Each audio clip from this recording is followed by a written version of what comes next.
आपको 2-3-4 ऐसे वाकयात बताऊंगा जिनमें मैं खुद था। वो सुनी सुनाई वाली बात नहीं होगी हो रही है। तो साथ ही टेलीफोन कॉल आ रहा था, तो मुझे ऑपरेटर ने कहा कि सर प्रेसिडेंट साहब बात करना चाहते हैं। तो प्रेसिडेंट साहब ने मुझे कहा कि मैंने DGISI लगा दिया है, आप इस्लामाबाद सुबह आ जाएं और आप चार्ज लें। ठीक। उन्होंने कहा जनाब पहले तो इनको आने नहीं देना चाहिए, अगर ये आ जाएं तो इनके बॉर्डर के साथ बिल्कुल बॉर्डर के अक्रॉस इनके लिए कैंप बनाना चाहिए। नंबर 3, अगर ये कैंप में नहीं आपने रखने हैं और निकालने हैं तो फिर सिर्फ इनको NWFP में ना रखें, इनको फिर पूरे पाकिस्तान में रखें अगर ये हमारे मुसलमान भाई हैं। वो तीनों चीजें नहीं मानी गई।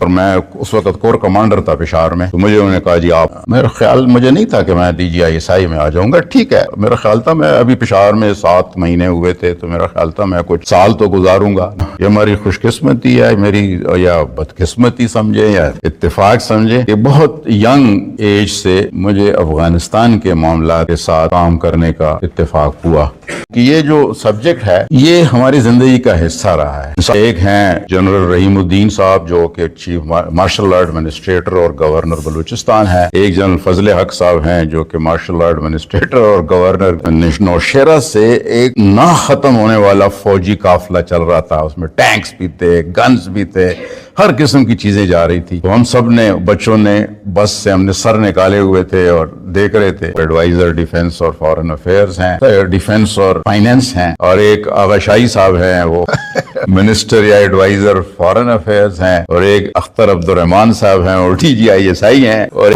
हम इस हालत में आ गए हैं, इस मजबूरी में हम आ गए हैं, ये हालत हो गई है हमारी कि हमें जाके अफगानिस्तान में अटैक करने पड़ रहे हैं, हमला करना पड़ रहा है।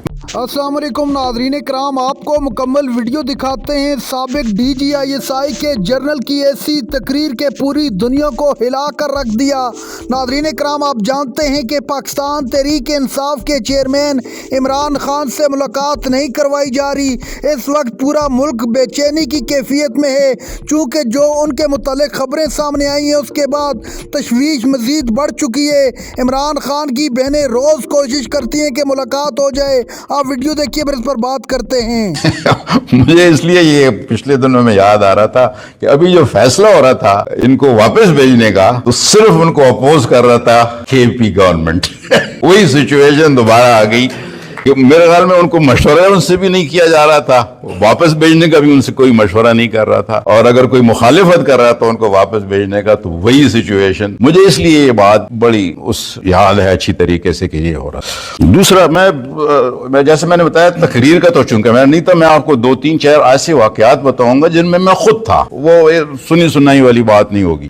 दूसरी बात थी जब 9/11 हो गया और मैं उस वक्त कोर कमांडर था पेशावर में, तो मुझे उन्होंने कहा जी आप, मेरा ख्याल मुझे नहीं था कि मैं DGISI में आ जाऊंगा। ठीक है, मेरा ख्याल था मैं अभी पेशावर में 7 महीने हुए थे, तो मेरा ख्याल था मैं कुछ साल तो गुजारूंगा। 9/11 हो गया। जिस दिन काबुल पे बमबारी शुरू हो गई अमेरिकन की, यानी एक महीना 9/11 को, तकरीबन यानी 7 अक्टूबर को बमबारी शुरू हुई थी। उसी दिन जब वो ब्रेकिंग न्यूज आ रही थी कि अफगानिस्तान पे अटैक शुरू हो गया है और बॉम्बिंग हो रही है, तो साथ ही टेलीफोन कॉल आ रहा था। तो मुझे ऑपरेटर ने कहा कि सर प्रेसिडेंट साहब बात करना चाहते हैं। तो प्रेसिडेंट साहब ने मुझे कहा कि मैंने DGISI लगा दिया है, आप इस्लामाबाद सुबह आ जाएं और आप चार्ज लें। ठीक। और उसके 1 महीने के बाद, जिस तरह अभी भी UN जनरल असेंबली की मीटिंग आपने देखा होगा सितंबर के महीने में होती है, उस दफा चूंकि सितंबर में 9/11 हो गया था, तो UN असेंबली की मीटिंग नवंबर पे चली गई, पहले हफ्ते में, पहले दूसरे हफ्ते में। और मुझे एक और डायरेक्शन से मैं किसी और सिलसिले में अमेरिका में चला गया था। एक हमारी जॉइंट इनिशिएटिव थी, प्रिंस सऊद अल फैसल थे सऊदी अरब के वजीर खारजा, और मैं उनके साथ था कि हम किसी तरीके से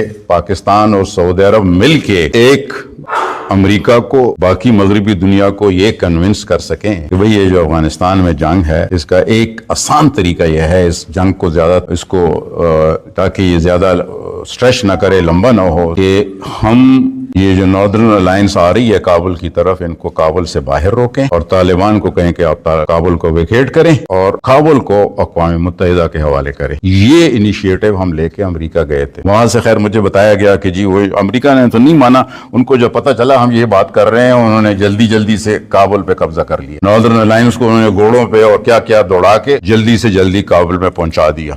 मैं वाशिंगटन में था जब मुझे मैसेज मिला कि आप न्यूयॉर्क आ जाएं और आप प्रेसिडेंट साहब के डेलीगेशन में होंगे। न्यूयॉर्क पहुंचा और उन्होंने कहा आज शाम को पहली मुलाकात होगी जनरल मुशर्रफ, प्रेसिडेंट मुशर्रफ और प्रेसिडेंट बुश। वो पहली उनकी, क्योंकि उससे पहले तो पाकिस्तान में मिलिट्री गवर्नमेंट टेक ओवर हुआ था, तो वो तो हमसे बात ही नहीं हो रही थी। मैं उस मीटिंग में था, पहली जो मीटिंग थी, और भी हमारी तरफ से 2-3 और भी फॉरेन मिनिस्टर साहब थे, फतार साहब मरहूम, शौकत अजीज साहब थे, उनकी तरफ से भी, अमेरिका की तरफ से उनकी भी सेक्रेटरी ऑफ स्टेट, और कॉन्डोलीजा राइस शायद नेशनल सिक्योरिटी एडवाइजर थी, ज़ल्मे खलीजात था ये था मेरे ख्याल में, ये उनका अफगानिस्तान के ऊपर एडवाइजर था, या 4-5 पॉइंट की तरफ से। और शाम को था कि हमने खाना इकट्ठे खाना था और ये मीटिंग थी। मैं जो चीज आपको बताना चाहता हूँ, ये अगेन तमहीद बांधने का मकसद ये था कि जब हम मिले और छोटा मोटा बातचीत हुई, शुरू हुई, तो प्रेसिडेंट बुश साहब ने प्रेसिडेंट मुशर्रफ को कहा कि मिस्टर प्रेसिडेंट आप आए हैं, हम आपकी बात सुनना चाहेंगे।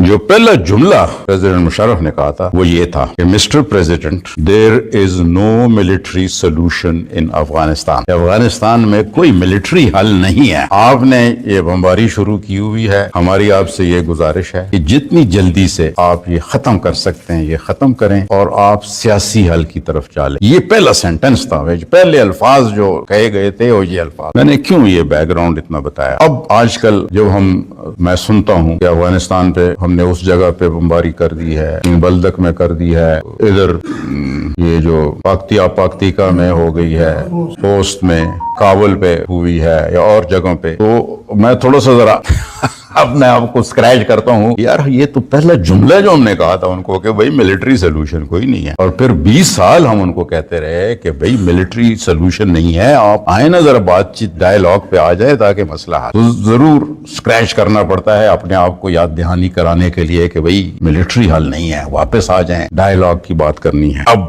क्यों हम यहाँ तक हालात पहुंचे? आपने अयाज वजीर साहब की, मेजर आमिर साहब की और ताहिर की आपने सारी बातचीत सुन ली। क्यों हम इस हालत में आ गए हैं, इस मजबूरी में हम आ गए हैं? ये हालत हो गई है हमारी कि हमें जाके अफगानिस्तान में अटैक करने पड़ रहे हैं, हमला करना पड़ रहा है। मैं उसमें डिटेल में नहीं जाता हूँ क्यों हम इस मजबूरी की हालत में हमें ये करना पड़ रहा है, लेकिन मैं 1-2 चीजें आपको ज़ाती, अगेन मैं वो किताबी या अखबारी या उसमें नहीं जाऊंगा, जो मेरे सामने 2-3 बातें हुई हैं ड्यूरन लाइन। 1998 से जब मैं पहली दफा एक सीनियर पोजीशन में आया, DGMI पोस्ट हुआ 1998 को, आज 27 साल हो गए हैं। पहले दिन से मैं ये कहता रहा हूँ कि हमें इस बॉर्डर को फेंस करना चाहिए, हमें इस बॉर्डर को जिस तरीके से भी हो मजबूत से मजबूत हालत में लाना चाहिए। दुनिया में ऐसी कोई सरहद नहीं है।